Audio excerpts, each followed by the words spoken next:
Merci. Je pense qu'on peut appeler Edgar Morin du Galilée de l'épistémologie. Je pense que son travail est unique.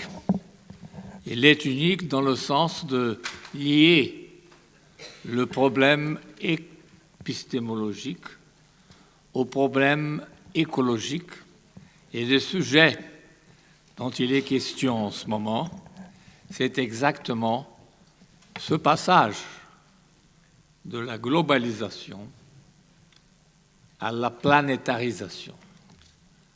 Parler d'une réalité effective qui échappe à seulement le jeu de la pensée, comme dirait Wittgenstein, pour effectivement rencontrer cette nouvelle réalité. Nous ne sommes plus dans cette vague globalisation, mais on est déjà dans ce pas en avance, ce qui réclame nécessairement, ce qui réclame la demande dialectique. Comment le faire dans ce passage du global pour effectivement le planétaire? Ce sujet de notre conversation ici implique d'abord, et je répète la question fondamentale de l'épistémologie, l'abandon de la dialectique linéaire, l'abandon, comme on a déjà très bien dit ici, l'abandon de Descartes, l'abandon de Kant, pour effectivement rencontrer au départ, non, à la chute, oui, de la linéarité, de la causalité, rencontrer le multiple, rencontrer ce qui est essentiellement la multicausalité. Et ce qui est fondamental avec notre Galilée, c'est qu'il travaille en même temps cette situation de la multicausalité dans le monde virtuel. Personne n'a peut-être saisi cette présence émergente de la virtualité comme effectivement Edgar Morin. Quand vous regardez aujourd'hui ce nouveau sous-sol de la communication, vous voyez que ce n'est pas seulement la question de la décadence du livre, c'est la décadence du lire linéaire, de la conséquence seulement vécue comme la mouvance directe et en pleine continuité. Edgar a appris et a pu développer cette situation dans, on pourrait dire, dans ce monde virtuel, dans un rapport limite des renvois. C'est de par là qu'on va voir qu'Edgar a aussi, devant la dialectique, établi pour cette nouvelle, je dirais même gnosologie, a vraiment établi qu'est-ce que c'est, devant le dialectique, le dialogique. Le dialogique, et Edgar nous a montré ça d'une façon splendide, c'est arriver vraiment à la plénitude des renvois. La dialectique manque encore. Le dialogique permet la complémentarité absolue des renvois pour effectivement pouvoir, dans ce sens, rencontrer ce pas en avant. Et nous voyons comment ça se décroche du point de vue de l'histoire, du point de vue où, et Edgar commence par là, on peut situer l'inédit de la globalisation dans notre processus historique. On a vu que la Renaissance nous a donné pour la première fois dans la réflexion humaine la notion de l'universel. Mais la dialectique monte, s'organise là, et nous voyons immédiatement après la revanche sur l'universalisme qui est l'identité fermée, on pourrait dire l'identité du collectif dans l'individualité et qui est l'État national. L'État national a été effectivement la reprise après l'universel renaissant et c'est à partir de là que les États nationaux sont effectivement organisés comme affirmation encore de ce qui est la différence collective dans ce sens. Alors, naturellement, on voit comment aujourd'hui, quel est le nouveau pas en avant et quelle est la dialectique viscérale par laquelle on peut vraiment faire, et Edgar le fait si bien, le pas en avant. Deux situations, par exemple, absolument inouïes avant notre temps, mais on demande, est-ce qu'on s'est rendu bien compte de ces deux phénomènes? D'abord, une dialectique simple, spontanée du pouvoir devant la globalisation. Et c'est la dialectique des BRICS. Pourquoi les BRICS se sont présentés dans l'histoire? Et dans quel sens, qu'est-ce que c'est que les BRICS devant l'ancienne globalisation? Un phénomène absolument émergent et inédit, qui est une de chevilles ouvrières de notre temps et qui représente la dialectique prise au sens, à la racine même du jeu brutal du pouvoir.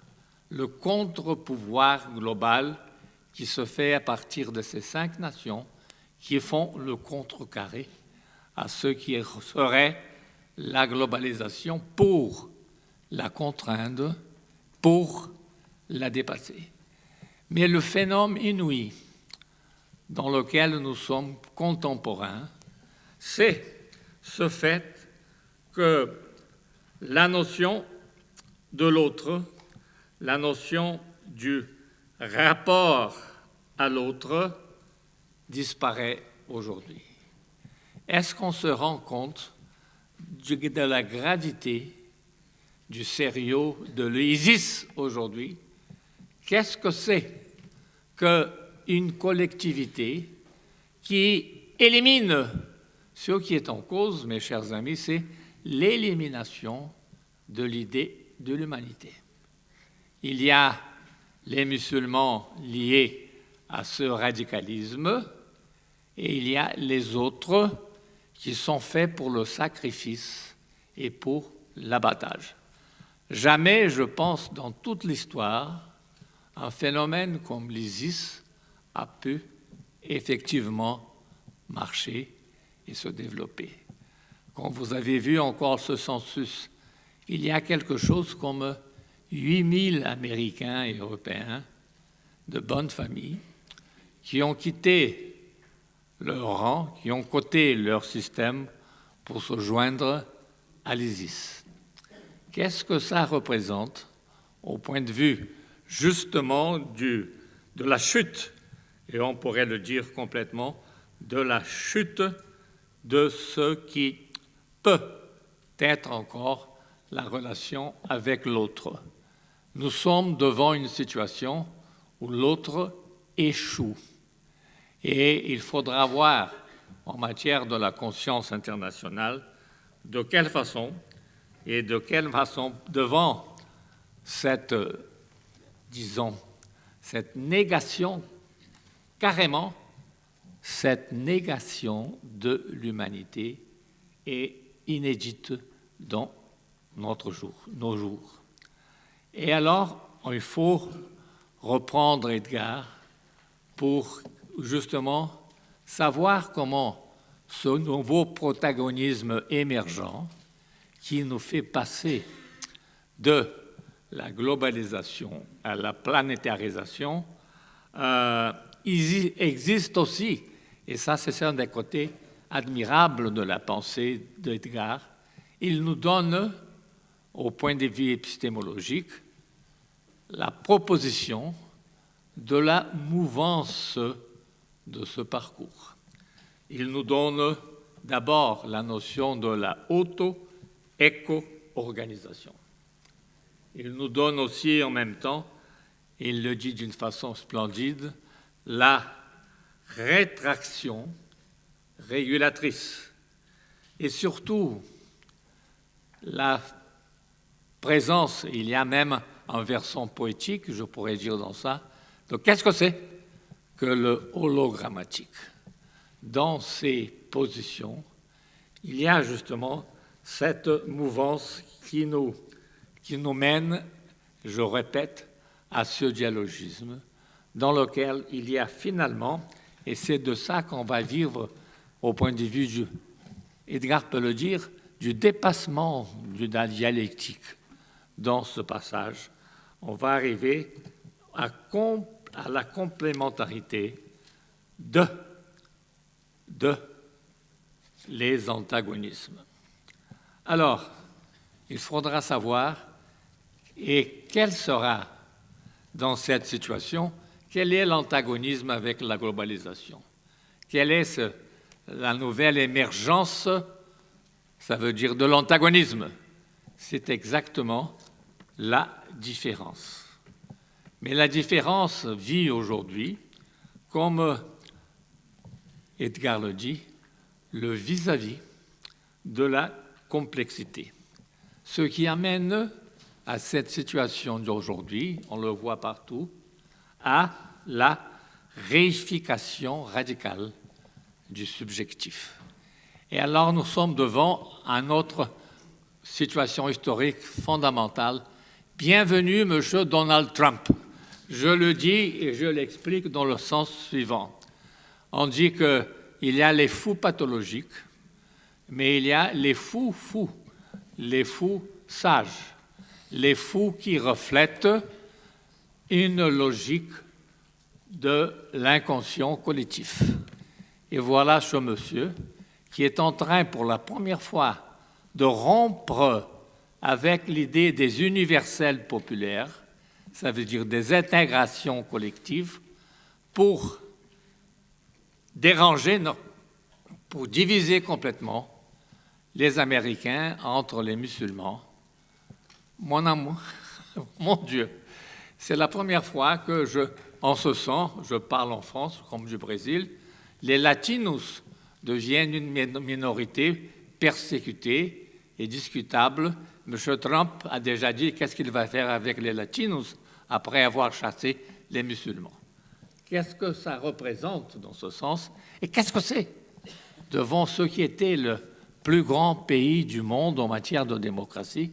Qu'est-ce que c'est que ce véritable sévrage social qui est en train de se lever? Les Mexicains, vous avez vu aussi, sont en train de protester. Non, les Latinos d'abord, les autres, les Brésiliens, les Guatémaltèques, voyons si après on va aussi discuter avec nous, ça veut dire. Le problème de cet inversement ne fait que commencer.